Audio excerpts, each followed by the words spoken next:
300,000 tons of soybeans. Perfect paperwork. Argentine labels. But Chinese investigators knew something was wrong the moment they opened the first container. What they discovered next exposed one of the boldest fraud schemes in modern trade history. And honestly, the technology they used to catch it sounds like something out of a spy movie. This is the story of how a single protein test unraveled a multi-million-dollar deception. April 2025. A massive cargo vessel glides into Tangshan Port, northern China. The crew is relaxed. The manifest is clean. Everything appears routine, just another shipment of South American soybeans arriving to feed the world's most populous nation. But within 48 hours, this ordinary-looking delivery would trigger an international incident, expose a desperate smuggling operation, and reveal just how far American exporters were willing to go to dodge the highest tariffs in modern history. The paperwork said Argentina. The science said something completely different. To understand why anyone would orchestrate such an elaborate deception, we need to go back to where this story really begins, in the cornfields of Iowa and the political war rooms of Washington. When Donald Trump returned to power in 2025, he made one thing crystal clear. China was enemy number one, but this time, the economic warfare escalated faster and harder than anyone predicted. February 10th. A 10% tariff on all Chinese imports. Aggressive, but not unprecedented. Then April arrived. The tariff rate didn't just increase, it exploded to 145%. Imagine trying to sell a product that suddenly costs nearly 2.5 times more than it did 3 months earlier. Normal trade between the world's two largest economies essentially froze overnight. Beijing's response came swift and calculated. 15% tariffs on American coal and natural gas. Export restrictions on rare earth metals critical to American tech and defense industries. And then they went after America's agricultural heartland. 10 to 15% tariffs on chicken, wheat, corn, beef, pork, and dairy. But soybeans? China went nuclear. They didn't just tax American soybeans. They stopped buying them completely. For American farmers, this wasn't just bad news. It was an existential crisis.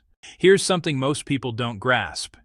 China's food security depends on a crop they can barely grow themselves.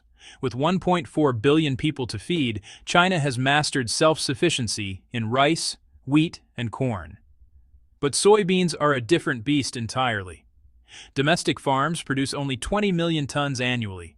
Nowhere near enough to meet demand, so they import. Massively. Last year, China brought in 105 million tons of soybeans at a cost exceeding $50 billion. That's 66% of all their grain imports. Put simply, for every $100 China spends on food from abroad, over 70 goes straight to soybeans. Why this obsession with soybeans? Animal feed for livestock, cooking oil, tofu, soy sauce. It's woven into every layer of Chinese food culture and industry. Historically, two countries dominated this market, Brazil and the United States. Brazil held the crown, shipping 74 million tons worth $27 billion in 2024. That's nearly 70% of China's total soybean imports. America came in second with 22 million tons valued at $9 billion. For farmers in the Midwest, that Chinese demand meant the difference between prosperity and bankruptcy.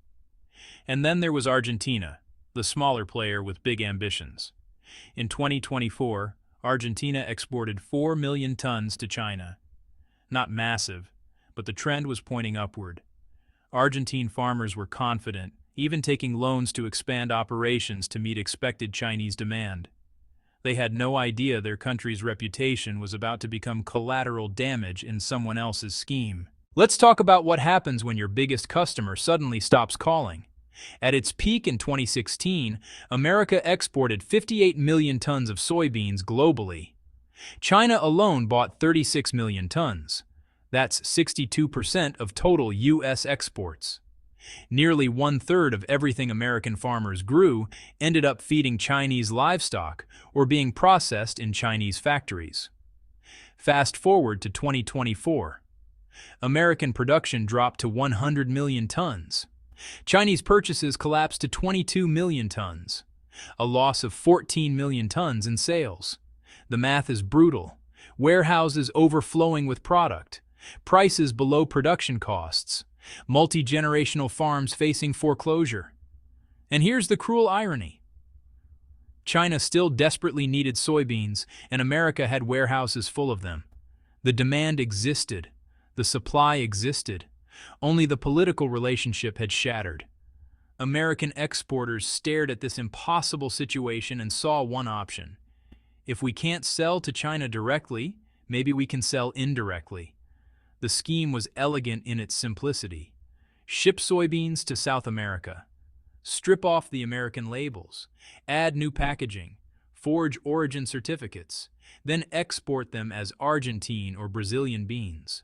On paper, China gets the soybeans they need. American farmers move inventory. South American countries appear to boost exports.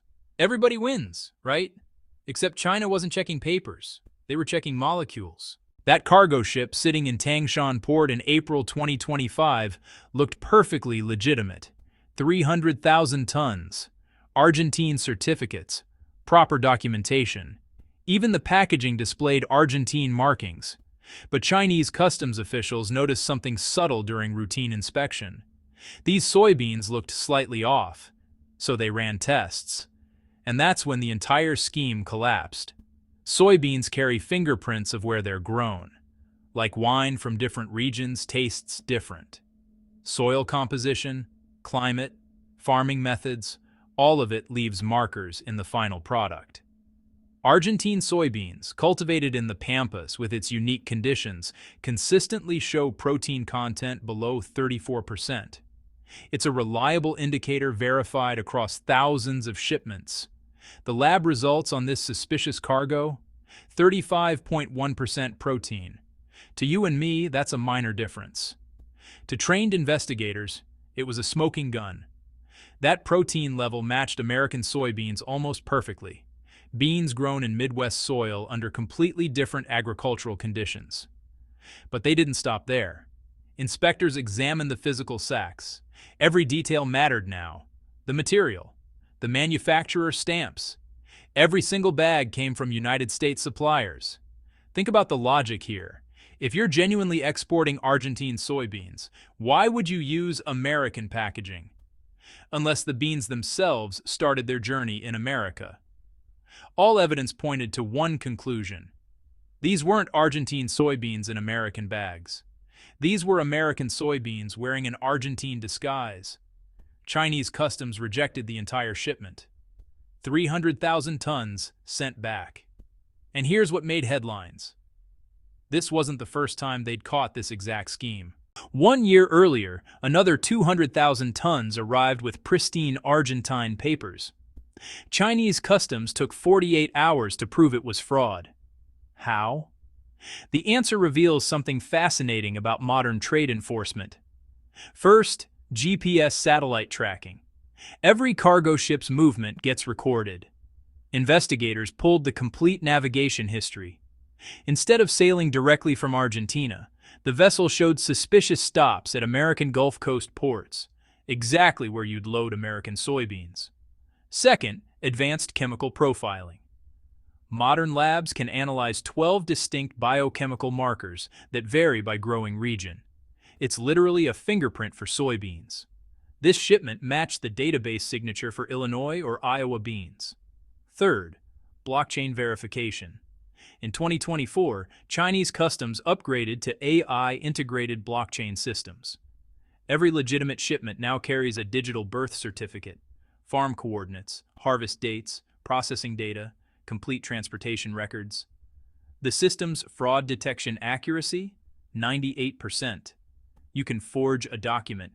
You cannot forge molecular structure. Shanghai Customs alone intercepted dozens of origin fraud cases last year using these methods. The United States scheme had a fatal flaw. They assumed inspectors would trust paperwork over science. That assumption cost them millions and exposed an even bigger problem. They weren't just hurting themselves. Imagine you're an Argentine farmer.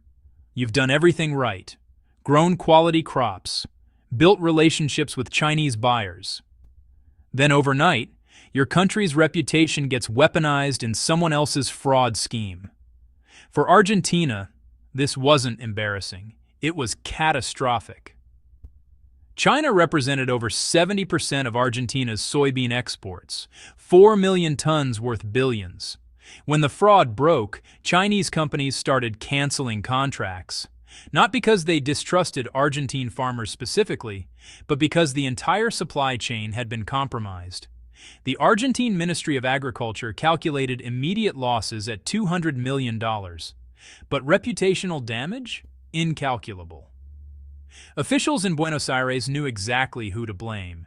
They filed formal complaints with the World Trade Organization, publicly accusing the United States of destroying their business and credibility. Argentine negotiators rushed to Beijing with proposals for joint verification systems, blockchain documentation, satellite tracking, independent inspections. Anything to rebuild trust. China agreed.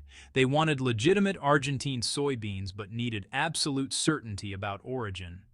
Meanwhile, the scandal triggered broader discussions at the WTO. If this could happen with soybeans, what about coffee, wheat, cotton? The December 2024 Geneva session proposed universal origin verification standards, mandatory blockchain for all agricultural exports. But Argentina wasn't the only victim. China had caught the same scheme running through Brazil. The Brazilian operation was more sophisticated. Instead of straight relabeling, exporters blended American beans with legitimate Brazilian product, diluting the fraud, hoping it would pass inspection. But well, it didn't. China maintains real-time global soybean price monitoring. When Brazilian prices spiked unnaturally or the price gap with American beans narrowed below 5%, algorithms automatically flagged transactions. In late 2024, Shandong ports alone intercepted 3 shipments worth over 20 million yuan, all American beans disguised as Brazilian. When some Brazilian exporters tried inflating prices by claiming weather problems in February 2025, China responded by releasing strategic reserves. Prices crashed. Orders were suspended. Brazil's message was clear: we won't let America's problems become ours. The Brazilian Soybean Association agreed with Chinese officials. Any company caught reselling American beans would face severe penalties, including reduced quotas and additional tariffs. Chinese buyers were welcome, but only with absolute verification of origin. Step away from the geopolitics for a moment and consider who actually suffers in these trade wars. Not politicians making speeches, not policy analysts debating tariffs, not large corporations that can absorb losses. It's family farms in Iowa that survived the Dust Bowl, now facing bankruptcy because Chinese demand evaporated. It's Chinese businesses dependent on affordable soybeans, watching input costs become unpredictable. It's Argentine farmers who invested in expansion, watching contracts vanish through no fault of their own. The economic theory says tariffs protect domestic industry. The reality looks like closed businesses, unemployed workers, and rural communities struggling to survive. Here's the bitter irony. The fraud China exposed demonstrated how desperate American exporters had become. They risked international deception not from greed, but from survival instinct in a market strangled by political decisions. When legitimate trade channels close, pressure to find alternatives becomes overwhelming. The soybean scheme represented that desperation, a calculated risk born from economic necessity. China could have looked away. The soybeans were quality product regardless of origin, but accepting them would have undermined their entire tariff strategy and signaled that clever fraud would be tolerated. So they enforced the rules and sent a message. No amount of deception changes our position on American agricultural products. 300,000 tons of soybeans tried crossing an ocean under false pretenses. Advanced technology caught them. The scheme collapsed. But the problems that created incentive for fraud, those remain. This story reveals something profound about our modern world. We've built technology that can expose fraud with unprecedented precision. Satellite tracking, molecular analysis, blockchain verification. Yet we've also created political environments where economic relationships worth billions can be severed overnight, generating exactly the desperate schemes that technology catches. You cannot easily untangle decades of global integration. When the world's largest soybean consumer stops buying from the second largest producer, that pressure doesn't disappear. It finds outlets, sometimes legitimate new partnerships, sometimes fraud disguised with forged papers. Chinese customs didn't just catch mislabeled beans. They proved that in the 21st century, large-scale origin fraud has become nearly impossible to sustain. The technology has evolved too far. But here's the question this leaves us with: if fraud doesn't work and direct trade is impossible, what happens to all those American soybeans in warehouses? What happens to Argentine farmers who lost their reputation? What happens to relationships that took decades to build? Trade wars create winners and losers, but more often they create victims on all sides. Nobody wins when economic relationships become weapons. The next time you hear about tariff increases or trade negotiations, remember the soybeans that tried to disguise themselves. Remember the farmers who lost everything. Remember the customs officials analyzing protein samples at midnight. These aren't abstract policies. They're decisions rippling through real lives in ways both visible and hidden. The global economy operates on trust. Trust that labels mean what they say, that certificates aren't forged, that partners honor commitments. When trust breaks down, we lose more than efficiency. We lose the foundation making cooperation possible. Have trade tensions affected you personally? Noticed price changes in your area? Drop your thoughts in the comments. We genuinely want to hear your perspective. If this investigation into international trade gave you new insight into how the food system really works, subscribe and hit notifications. We're dedicated to unpacking these complex stories shaping our world in ways most people never realize. Because understanding how soybeans can spark international incidents isn't trivia. It's understanding how the modern world actually operates. Thanks for watching. Stay curious, stay skeptical, and remember, everything you consume has a story, even if it involves molecular forensics and satellite surveillance. The truth always has a way of surfacing. Sometimes it just takes the right technology to find it.